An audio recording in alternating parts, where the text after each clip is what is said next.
Hey, it's Pastor Dan from Dexter Gospel Church with the Proverbs Practical. I appreciate you watching.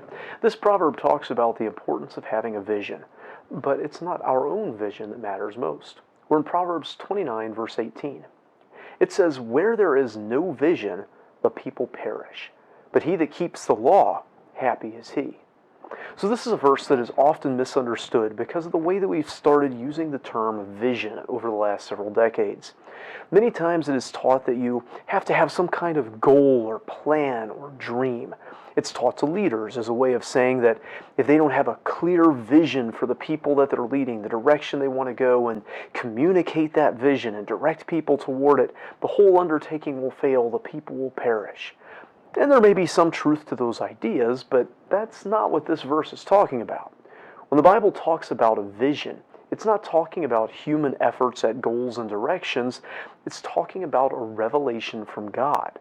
This interpretation is reinforced by the second half of the proverb, that the person who keeps the law is happy. This is all about not what we see for ourselves, but what God has revealed to us. So where there is no revelation from God, or where that revelation is not received and lived by, it says that people perish. The word for perish is the same word that's used over in Exodus 32:25, where it's translated made naked. And that's the literal reading given in the margin by the King James translators here. The idea is that of breaking apart, of having no restraint. This reminds me of Jesus' parable of the man who built his house upon a rock versus a man who built his house upon the sand. The rock in that parable was not Jesus himself, but rather his sayings, the words that he said. Those who heard and obeyed him were like a person that built a house on a rock.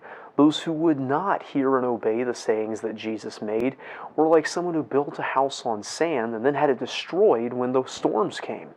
It is inevitably a disaster when people do not have, do not know, or do not obey the Word of God.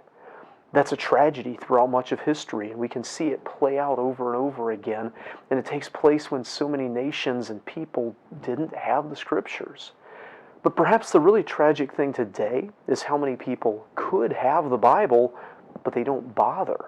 They could have the peace and the happiness and the delight that comes from living the Scriptures, but they don't know the Scriptures. And it's not because they can't, it's because they're choosing not to or choosing something else instead.